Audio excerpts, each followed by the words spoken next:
Perfect. Well, hello everyone and welcome to the Community Engagement Series. My name is Priscilla Medeiros. I'm the Knowledge Mobilization and Community Engagement Specialist at the Edwin S.H. Leong Center for Healthy Children. I'm very excited to introduce both of our speakers today. We have Dr. Angela Mashford-Pringle, who's an Algonquin Assistant Professor and Associate Director at the Waakebiness Institute for Indigenous Health, Dalla Lana School of Public Health at the University of Toronto. Dr. Mashford-Pringle worked for over a decade at the federal government in Indigenous initiatives. She's the director of the Master of Public Health Indigenous Health Program, Indigenous Health Lead for Dalla Lana School of Public Health, as well as a founding editor of the Turtle Island Journal on Indigenous Health. Our co-speaker today is also Dr. Amy Schwanda, who's a proud Odawa Hawaii from Manitoulin Island's Wikwemikong unceded territory. She's an educator, storyteller, and health advocate. She's also an assistant professor in Indigenous health at McGill's University's Department of Family Medicine. Currently, she is the theme lead and Indigenous sleep expert for the project entitled Towards Sleep Equity, Understanding and Addressing Intersectional Risk and Resilience Factors in the Promotion of Healthy Sleep. Her primary research interest is on sleep, physical health, mental health, and the Indigenous commercial determinants of health. I'll now pass it over to both of our speakers for their presentation. Good afternoon, Kway everyone. I'm just going to get our slides back up because they just disappeared from my screen. As I'm doing that, I just want to mention that we did this research in 2021-22. And so it started out during COVID. I was working with Anishinaabe Nation, which is Northern Ontario. And what we found was that there wasn't a lot of discussion or preparation for having children who are in care, but we were in lockdown. So part of what I was tasked with was to try to figure out how they could keep in touch with children who were part of the child welfare system while we were in lockdowns. And so Dr. Shawanda and I did a lot of work in 2021 trying to talk to scholars globally, which led us to seeing the call from the Edward Leong Foundation and getting the grant to actually talk to parents. So I just want to mention, and I'm sure that Amy will also mention, this is the first time that Indigenous parents have been given the opportunity to talk about their experiences with child welfare. It was huge. We had an overabundance of people who were really interested in this project. Poor Amy.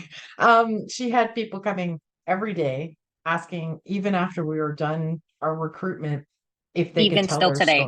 Yeah, because they really, really, really want to tell their story.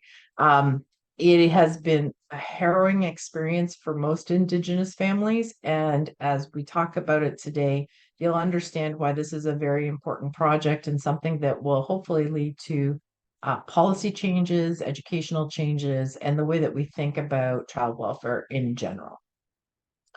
So, statistically speaking, just to give you a sense, 53% of all children currently in foster care in Canada today are First Nations, Inuit, or Métis. But our population, so all Indigenous children, only make up 7.7% of all children in Canada. So really, when you think about it, we're almost, 7 times the amount of children in care compared to how many kids we have. So you're looking at quite a large portion of our children being in care. And when we talk about this, one of the things that I think people don't understand is that this has been ongoing since the 50s when the 60s scoot started. And so we'll get more into that as we go through this, but there is this whole idea that it hasn't changed. It's not getting better. Legal precedents aren't changing this issue either. So I will turn it over to Amy. All right, thank you for that quick recap, Angela. So this was the poster that we were distributing amongst social media And the project of the title is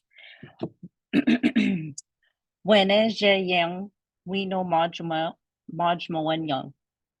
And that's the path that is taken to heal together. And these are the stories that the Indigenous parents, grandparents, even foster care parents were able to share their experience.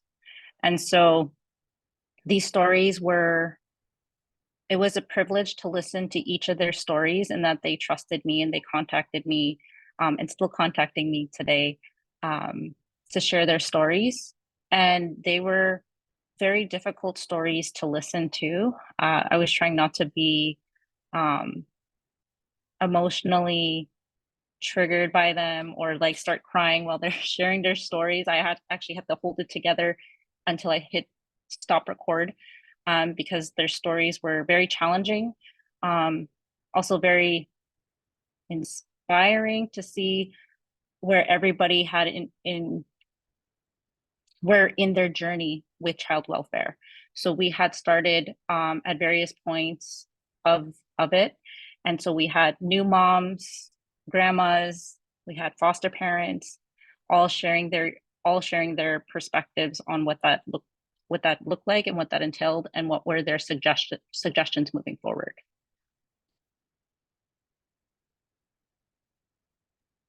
So the objectives of the project were, or what we thought we were going to be able to do, is examine the experiences of Indigenous parents and caregivers around their contact with child welfare systems, and specifically using an Indigenous lens, looking at the mental, the spiritual, the physical, and the relational implications.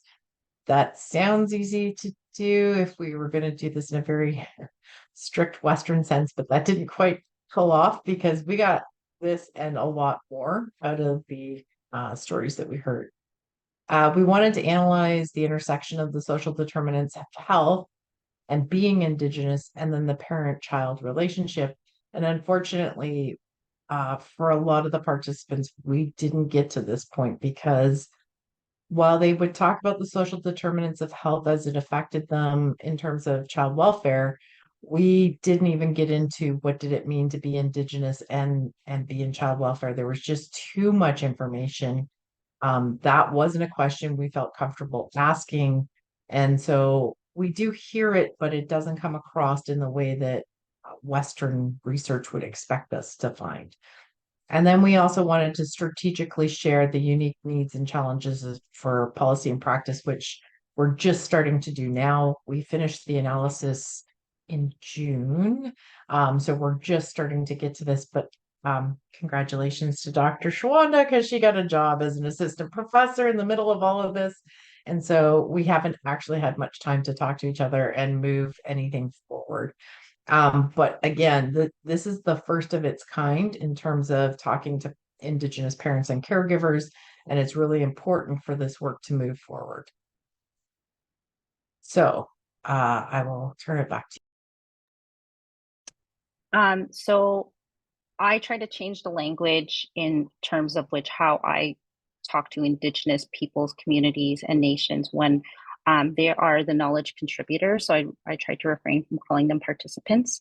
So because this study could not have been propelled forward without their knowledge and informing this study altogether.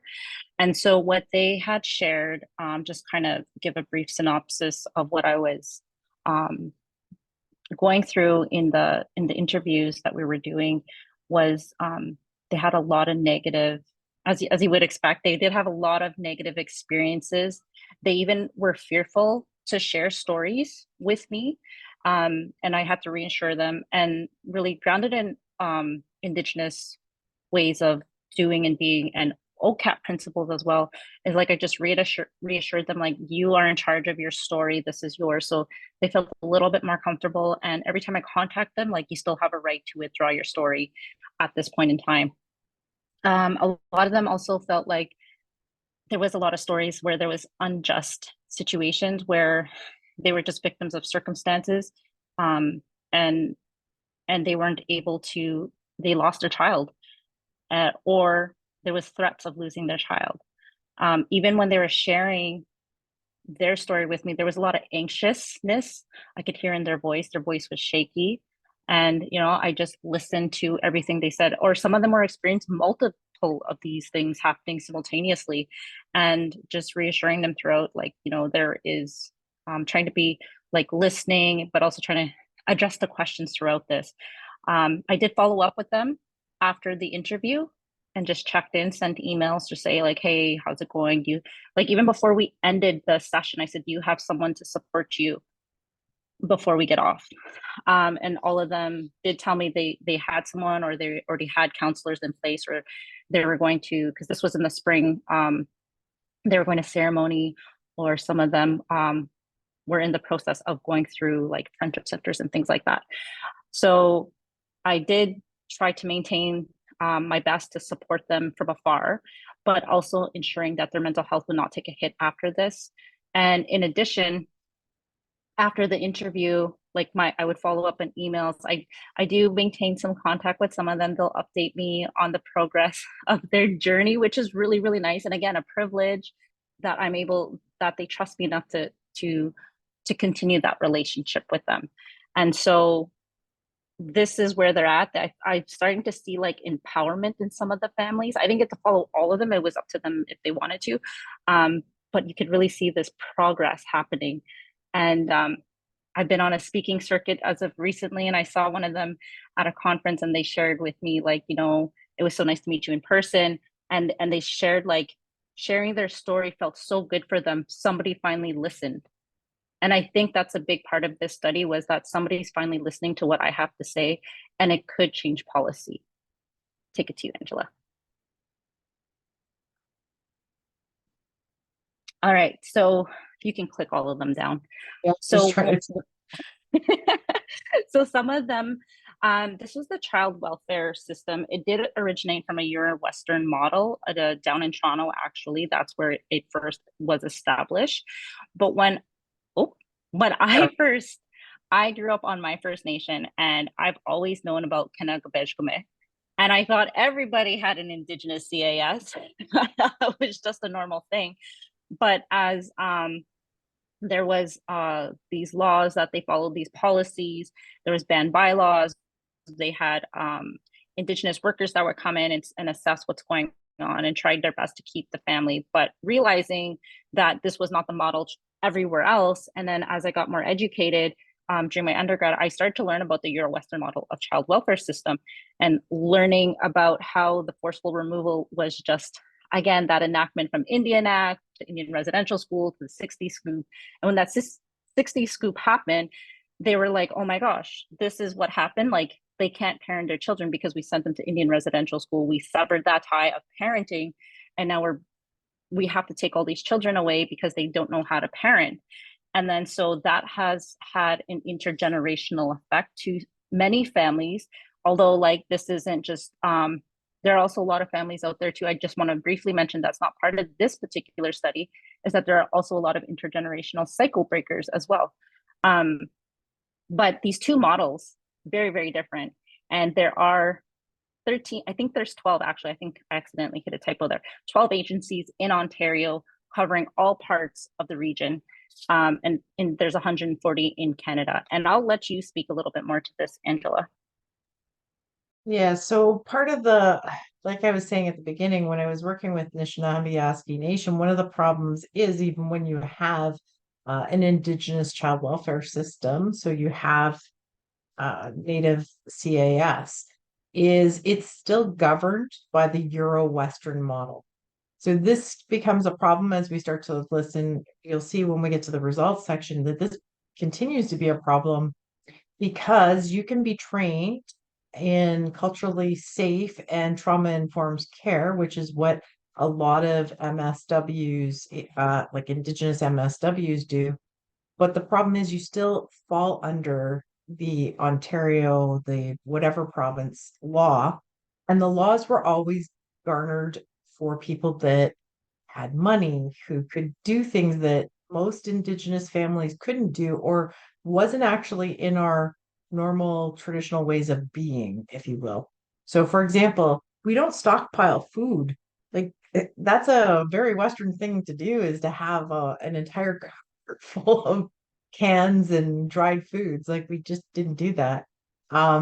So But between also this, even, sorry, I didn't mean to cut you off, but just real quick yeah, to add no, to that, also the social determinants of health also play a factor in all of that. yeah, When you have you're disadvantaged and you're put in a house and you're just getting by the skin of your teeth every like paycheck to paycheck, and families can't afford, and especially in this 2023, the way food prices are, I am wondering how families are doing it, and those that are with the system right now, like these family stories always live in the back of my mind, and I'm wondering like, oh man, are families falling to victim of the child welfare system because their fridge isn't full, because their cupboard isn't stocked, they don't have enough diapers because they're just making ends meet, they're choosing a roof over their head than the cupboard's being full. Sorry, Angela. no, that's perfect. And that's what I'm kind of getting to. And that started in the 50s. So what Amy had alluded to is, up until 1951, the like under the Indian Act, all child welfare was governed by the federal government, because all of those services were provided to First Nations on reserve through the federal government. In 1951, we had a huge amendment to the Indian Act, and the service, child welfare service, was moved over to the provinces. Now, imagine in 1951, some polite white ladies who have their social work education are coming into our communities, having never seen an Indian before, a First Nations person before, and going, "Oh my God, your kids are dirty. Oh my God, your house is dirty." That's how you start to see the start of the 60s scoop. Fortunately, you would think in 2023 that would be gone, but that's not gone. So some of the things we were hearing, and some of the things that Amy and I both know from being around community, is they still look for that, because it's somewhere in, whether it's in an actual written policy or an implication while you're working in a child welfare agency, there is this belief that you and your children should act, be, and have certain things. And so what's happening is we're seeing this play out, because there's inequities in the funding for child welfare, but there's inequities in terms of what the policy reads. So, I've been fortunate to have enough rooms to have both sex children, but that's not the case for a lot of Indigenous people, who they may be couch surfing because there was no work on their First Nation. And so they move to a city, and they're living with their auntie or a cousin. And so they're on a couch, and their kids are sleeping on, air mattresses on the floor. And then somebody phones child welfare, and they lose their children because of it. So this difference in the way that we live compared to mainstream, because we don't have intergenerational wealth, has also impacted child welfare. So we're kind of leading you up to what we hear, but we want you to be aware that there was things in the background that most Indigenous people had no control over. So, while we have banned bylaws, so First Nations communities have bylaws about when you can remove a child, there's also a ton of bylaws that tell you that you have to, but they come from the legislation that the province has put out there. It's not something that we chose, it's something that's enforced upon us even today. So when people say, but you have 53% of the kids, it's not because we want to remove those children, but rather there's some kind of piece in the legislation that says, well, you don't have enough food, your kids are sleeping in the same room, and they're different sexes. They didn't have a winter jacket. They came to school hungry. These are things that our children are getting taken away from us for. That doesn't mean that we don't recognize these problems, or that we can do anything about them. But also the disconnect from, so me and Angela also co-authored a paper called The Medicine Wheel. And in this paper, we talk about how there was this disruption from having these circular and cyclical things happening in our communities that really, like out west, they had teepees, up north, they had igloos. Over here, we had lodges. I know for Anishinaabe territory, we had wigwams.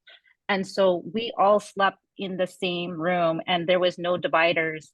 And then you come here to, we're being forced into bedrooms, which is totally not our way of doing things. That's a disruption in the the composition of the family and the way they do things. And some of the conversations that we have is like, as soon as you put a door up, and then you don't know what's going on in that room. So there is a lot of things and abuse happening in these rooms or whatnot, and you don't know, or you can't pinpoint what's going on, because that wasn't our way. Whereas if you're sleeping in an open space, as we traditionally did, our children were safer. We knew what was going on and we were able to. And also the other part in the sleep equity work that I do, we talk about co-sleeping, and that's a huge no-no. And that was what one of the families had shared with me was, I was co-sleeping and I lost my child because of it. And that was very devastating to hear, because do I dare say it? I co-sleep. And So did I. and those were things that I was like, wow, like when you think about the housing, like I grew up in a 2-bedroom house. My mom was a single parent, and there was multi-generations sleeping in this 2-bedroom house, and we had bunk beds. My mom had bought a pull-out couch, because not only were we sleeping as a family of 6, like with my grandma, but there was also like cousins sleeping over. And like, when I'm assessing my own sleep, I think back to those sleepovers of how all the cousins, and sometimes we were just all sleeping on the pull-out couch.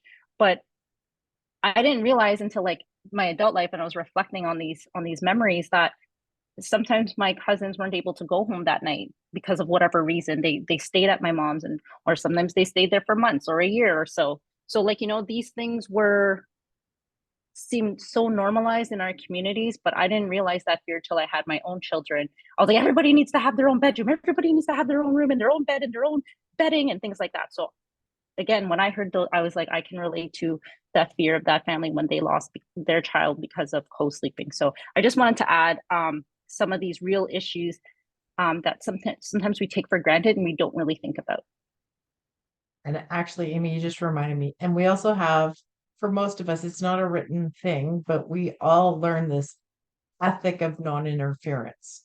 So when you have children, they're supposed to go running around and skin their knees and get dirty and just be in the world to learn. Western society doesn't like that too much. That's when they phone in on us, because they're like, your kids are dirty.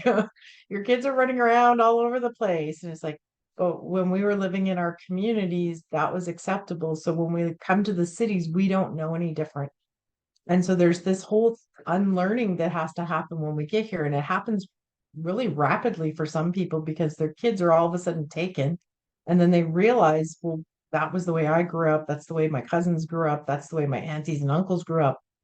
So I assumed I could do that with my kids. And so you start to see how these problems build over time, which brings us to what we found. So these are 3 that I think that we want to just like pull out at you. There are cycles of abuse, and it's not just within a family, but you also have to remember, not all that abuse happened because of our family. Some of that abuse happened in residential schools or foster care, or those that were adopted out of our communities. Please don't think this is just us beating up our own kids. I'm not saying that it doesn't happen. I'm not saying we don't have substance abuse and alcohol problems. What I am saying is we learned it from somewhere else. It didn't start in our communities. And if you go back and if I'm older now, I can remember hearing the elders tell me, this isn't the way we grew up. And while this is how you're going to grow up, this isn't the way it was. And then we have a lot of parents were talking to us about, they would just get to what the social worker told them they had to do, and then they would give a new bar. They would raise that bar every single time. So, for example, one woman was told she had to be clean and off methadone for 6 months, and then she would be able to get supervised visitation. She does all of that, and then they say, no, that's not acceptable. You have to be employed, and now you have to do drug testing in order to do this. So every time an Indigenous like everybody in the study was telling us, they get to a certain point and then all of a sudden the bar would raise. So how are you supposed to ever get your child back? So the system has to do better. It's not us. We can only measure up to what you ask of us. So for example, if you think about students, they get a rubric of what they're supposed to do. And I think the same thing should be said about child welfare. If if parents don't know what they're supposed to be trying to achieve in order to get their children back, then it's always going to fail them. There's going to be no way to fix the system, if you will. So, with that being said, this is two of the participants talked about this cycle. So the first participant here says, as soon as I felt like I was labeled as the bad guy, they weren't really helping me that much anymore, even though I was doing what they were asking me to do or try to do, move forward to get my son's life, like my son's back in my life. So, and then they go on to tell us that they would just do one more thing, but they kept labeling the parent as a bad person. And it's a unhidden secret that this happens in healthcare a lot, where if you're a complainer when you go in and you complain about pain, it gets written on your file. And then every doctor that ever sees you when you're at that hospital is going to know that. And so I think the same thing is happening in child welfare for some of these parents that we were talking to. And then the second participant says, and that's the messages that my parents gave us all the time, was that like Indigenous people were going to, like, they're alcoholics, that they're drunks, that they do drugs and they don't love their kids. Because that's the messaging the Western mainstream society gives to Indigenous people, is this is who we are. And now we got to live up to that, or that we're going to live up to that. Not that they wanted to. And so some of the parents were reflecting to us that they had always believed in this negative self-talk that had been perpetuated by mainstream, and it also interfered with them trying to figure out what they needed to do. This is also problematic. That means that our society is not culturally safe. And then that means, as a parent, if you do anything, you're going to think, well, but I'm going to end up doing this anyway. But Amy talked a little bit about cycle breakers. I don't know if you want to talk a bit more about that, Amy. Yeah, so there was actually two stories. I think all the stories all stick out to me, but in this case, there was one parent that had spoken to me and shared that she lost her baby and she did not regain access to her baby. Her baby was actually put into the system and adopted out. It wasn't until she had finally reached out to the chief and council were another issue in some of these cases. And this case particularly, she reached out. There was a new chief elected, and then she said, like, I can't find my child. I can't locate my child.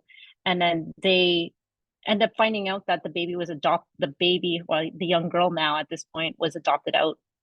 And so now she was reconnected with her child, and I think she was about 5 at this point when she was reconnected with her child. So she lost those formative years, that bonding time with her child, and now she's like on high alert. And it's just kind of speaking back to the previous slide, that she's living in high alert all the time. She's fearful every time she sees a new car pulling into their driveway. They're just turning around. She's living in that fearful state constantly because she's so worried about losing her child. And then there's this other one about the cycle breakers, where this story was the one I broke down and cried in. And I couldn't help myself because she went through the entire system from a little girl right until she aged out. And she wanted to make a difference for other kids in care. She was like, I'd run away. She's like, I kept running away, and I didn't understand why I kept running. But I would run away, and she's like, now that she's older and she was reflective, she's like, it was because I didn't feel loved or belonging of anywhere. So when she had her own children, she just gave so much infinite love, that unconditional love to them. And she was sharing, like, I started pushing back on policies, and she's actually was successful in changing policies, which was so inspiring. And I'm a sucker for underdog stories, and I was so happy and proud of her for like really wanting to make a difference and didn't fall into those stereotypes. She's like, I want to do better, and I want to ensure that my family sees me doing and working very hard. So she's learning these parenting skills as she's going.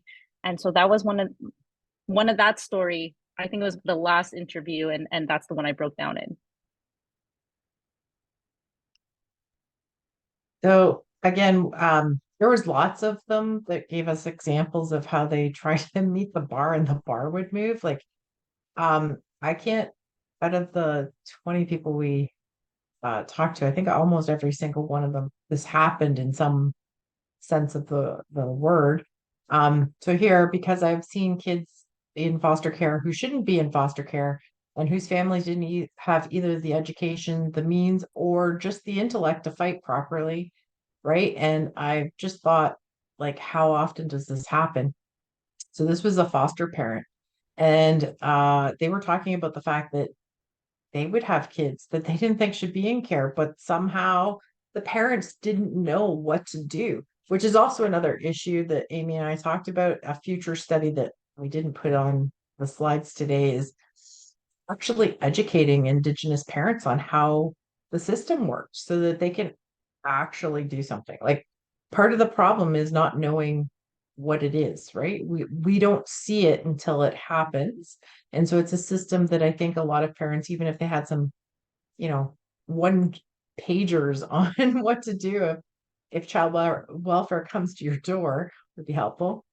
The second participant said, I couldn't afford, a bigger house or anything, but I had to somehow change that or lie about how things were configured inside the house, which gets back to what Amy was talking about. We often sleep in the same room because, you get a studio apartment in Toronto and that's like $3,000.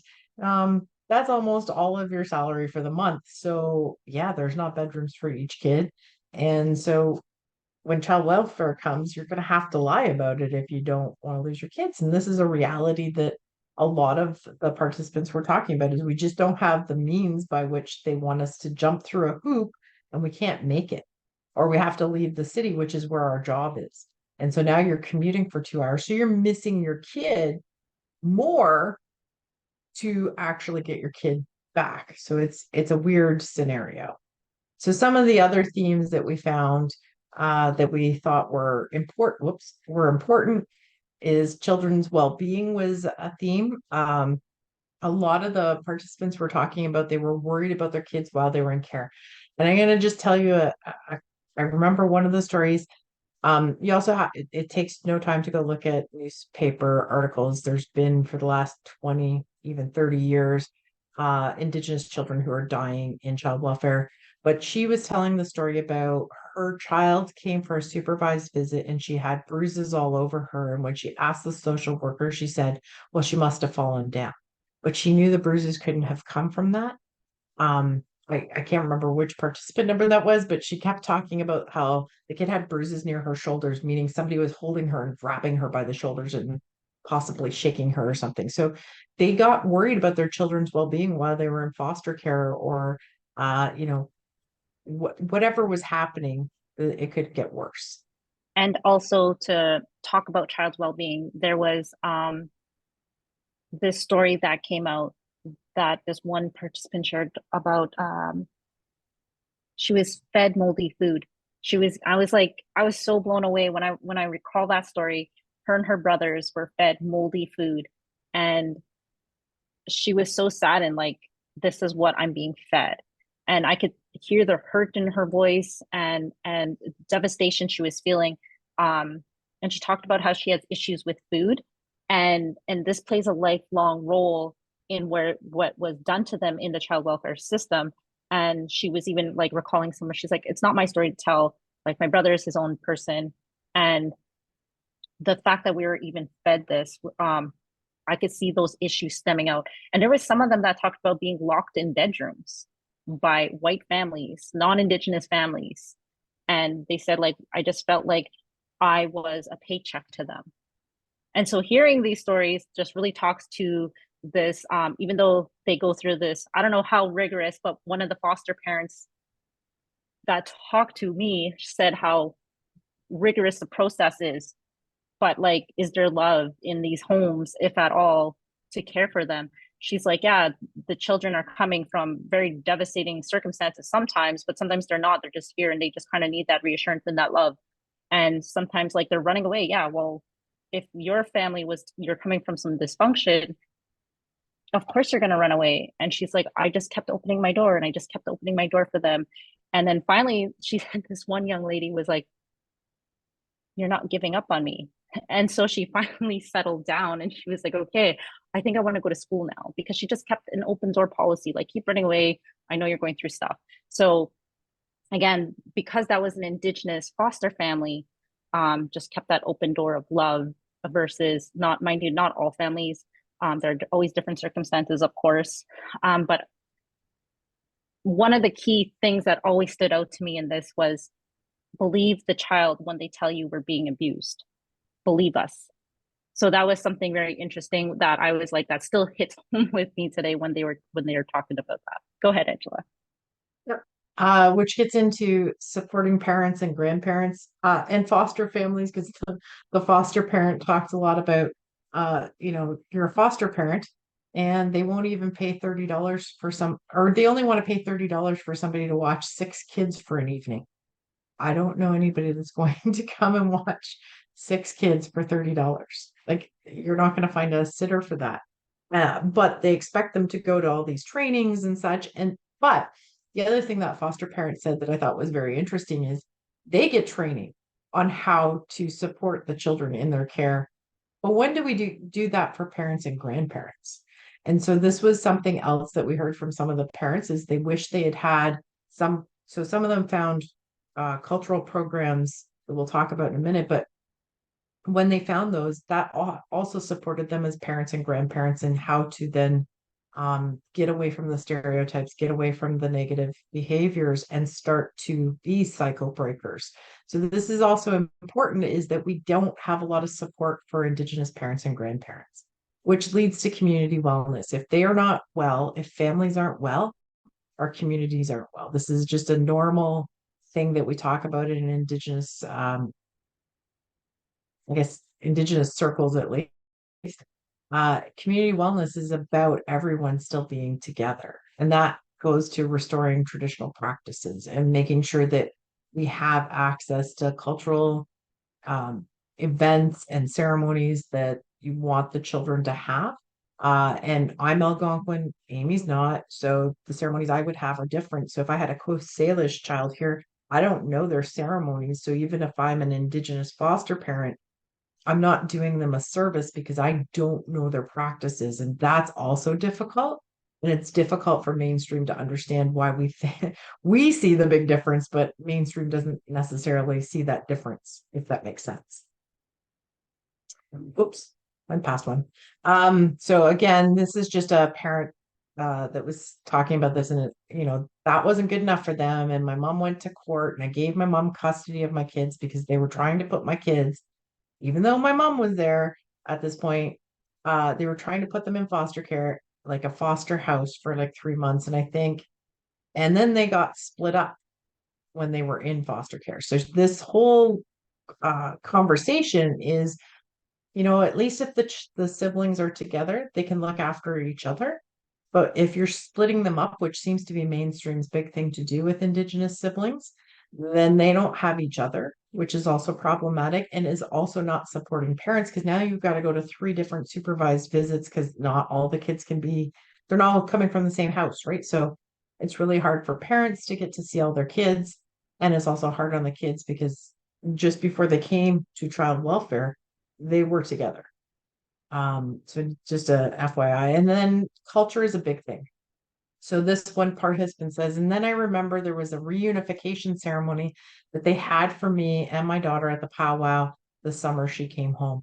And the reason I'm putting this out there is because that's such a powerful statement. That's saying not only are you reconnecting with your daughter, but your community's so excited for you that they had a celebration of your daughter coming out of child welfare and reuniting with you and with our community. So this is a huge event, and that probably doesn't happen in mainstream families, but it does for us. And then the second participant said, but I think that every single foster parent should be taking cultural competency training on a regular basis, and it should be as non-negotiable as your medicals. And I'm sure Amy has something to say about this one, but I think that was something that, well, this was a foster care parent. I think it's important for us to recognize that a lot of the people that foster Indigenous children do not know anything about Indigenous people and aren't culturally safe and actually can do much more harm than you can imagine.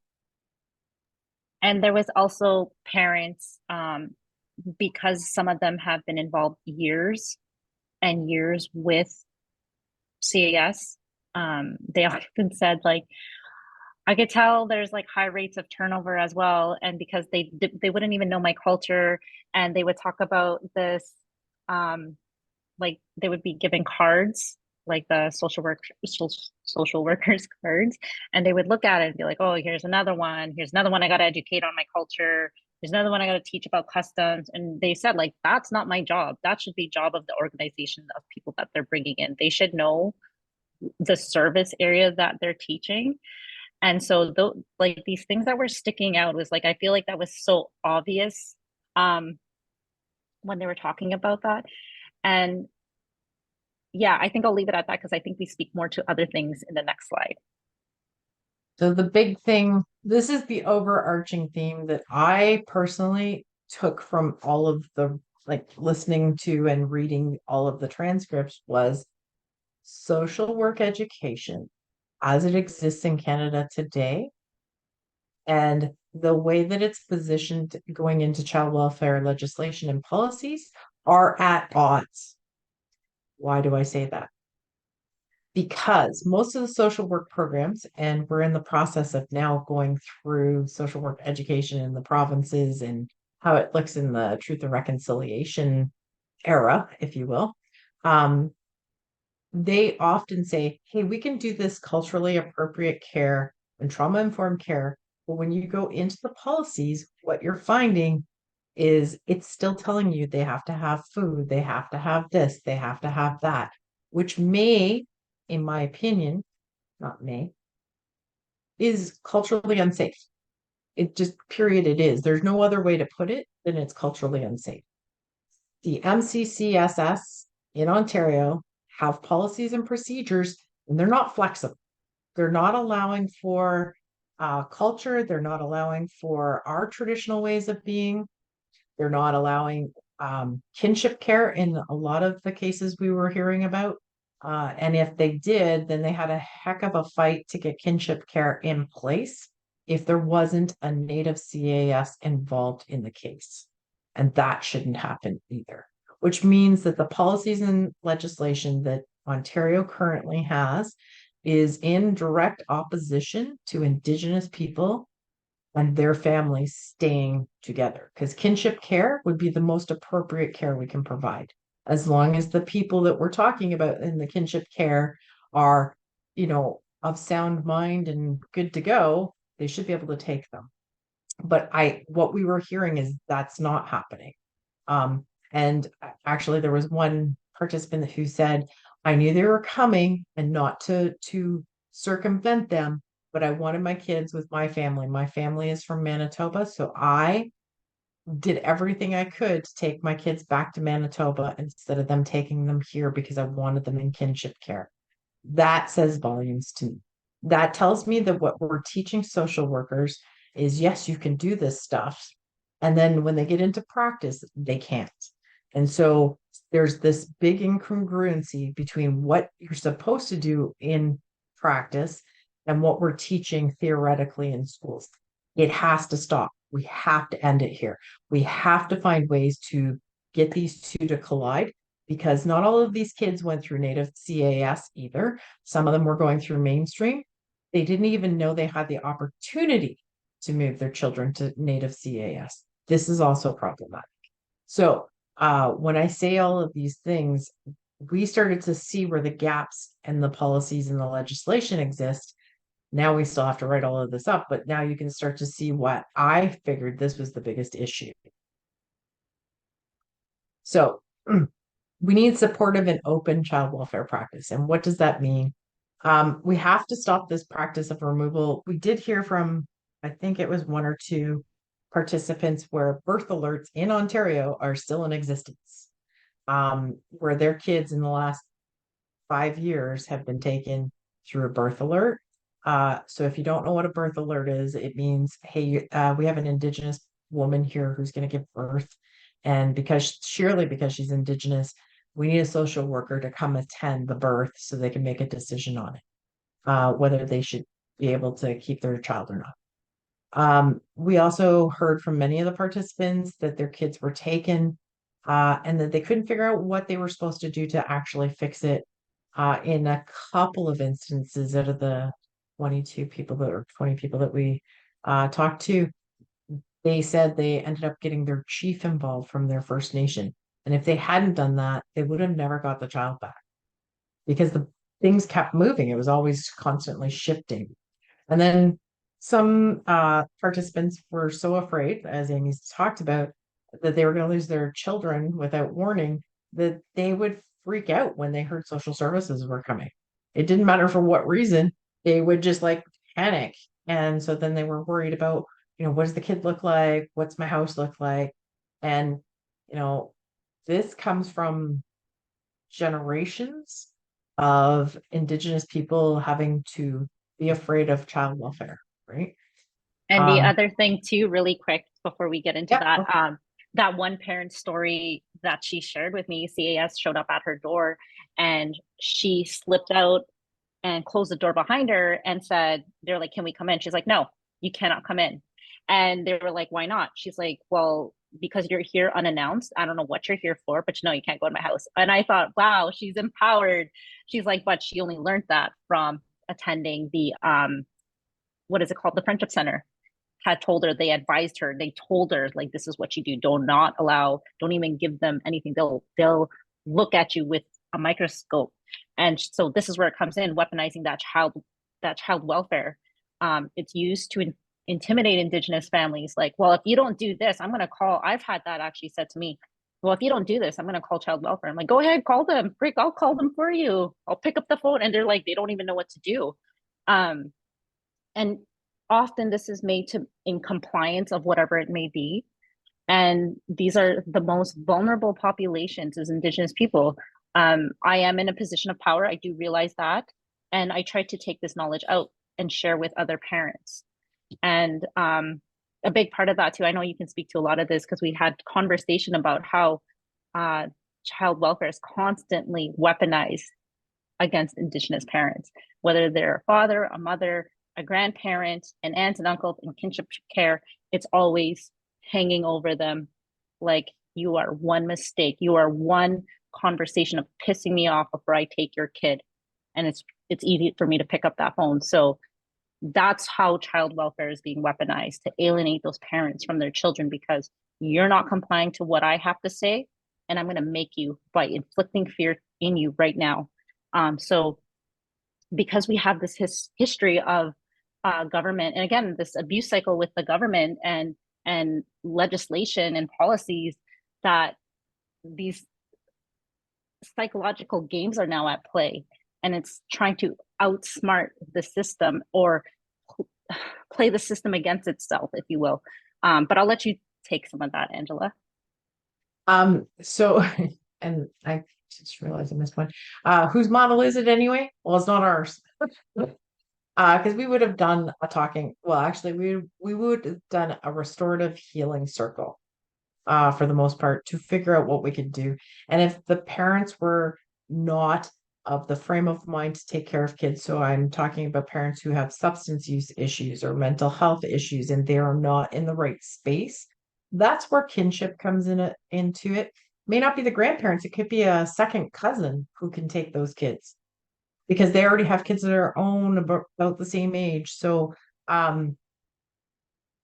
this idea that taking them out of the family and then out of the community is going to solve the problem, I guess we haven't learned from the last 160 years of like taking Indigenous kids, because we keep trying to do the same thing over and over again. We're going to get a different result at the end of the day. Anyway, Amy. Yeah, so a lot of my research that I focus on is strength-based, and a lot of this was education. Let's inform our parents. If the system isn't going to change itself, clearly we're seeing this not happen. So let's start arming our parents and community members and families with the knowledge on how to prevent our children being taken away. But also, there are some that are going through these intergenerational cycles. starting them on a healing path, and so that they can parent their children, because sometimes, yes, they were in positions where they weren't able to, and we're not discounting that at all. But they started to, like, I've, like, even in the interview, they're like, oh, I've been X amount years clean and I'm really proud. And so it was like, that's great. And, you know, I really acknowledge that in them. And then also educating the children on what their rights are. And it's unfortunate that we even have to do that, but this is where we are now. So, like, let's take this model and start empowering our parents and our children so that they can be knowledgeable and knowing what's right and where abuse is happening and I'm not just talking about like anything, it's just that abuse of power that is happening, so that they can recognize it and they can be like telling a teacher or someone that they trust and that would listen to them. I'm just cognizant of the time too. So here, one of the questions we had ended our interviews with was, what would they recommend if you can change a policy, a program, what would that be? And in general, they would say the whole CAS system needs a complete overhaul. You need to change it. It's not working. It's broken. And I was like, is it broken though? I think it's working exactly the way it's meant to and intended for. And they were like, oh my God, you're right. I was like, I think it's doing its job just lovely. So it does need some work. CAS workers need a constant refresher on policies and procedures, as we had previously mentioned. Keep the family together if possible. If not, keep them in the community. Again, this is what we've been talking about. And ensure non-Indigenous homes are safe if Indigenous children have to go there. Make it easier for Indigenous parents to provide that kinship care and provide. This was a big one for me because they talked about we need support. And a lot of it too, even the foster parents said, we are not even given enough money to take care of these children. You're putting extra children in our care and you're giving us an extra $50 a month. Like, how am I supposed to clothe them, feed them, making sure they have their toiletry, activities they want to do. And so they were like talking about that. And I was like, yeah, you should have ongoing care in order to support, because again, otherwise that system is sustaining itself in keeping our children away from us. And so really what some of the directions we think this needs to go, not that Amy or I have really talked about doing any of this work yet.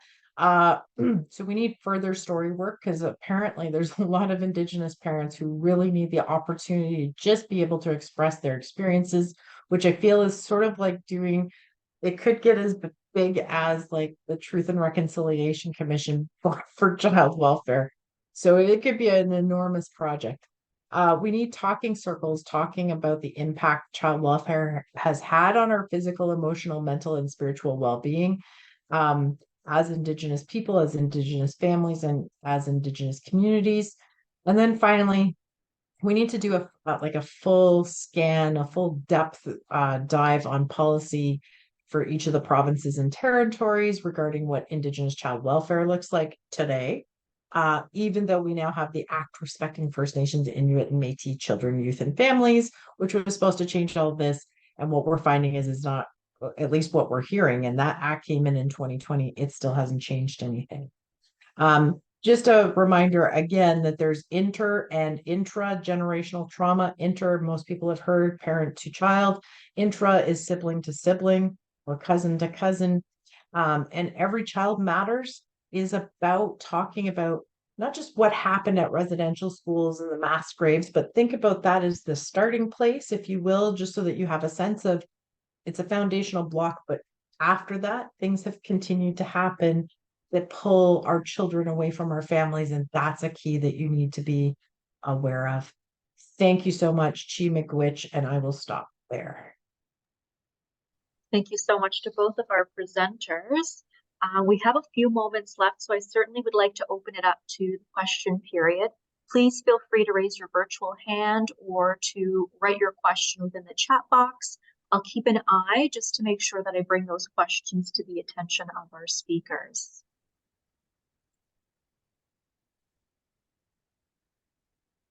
So I'll give everyone a moment to collect themselves and to write their responses in the chat box if that's how you choose to engage. But perhaps I can pose a question just to start things off.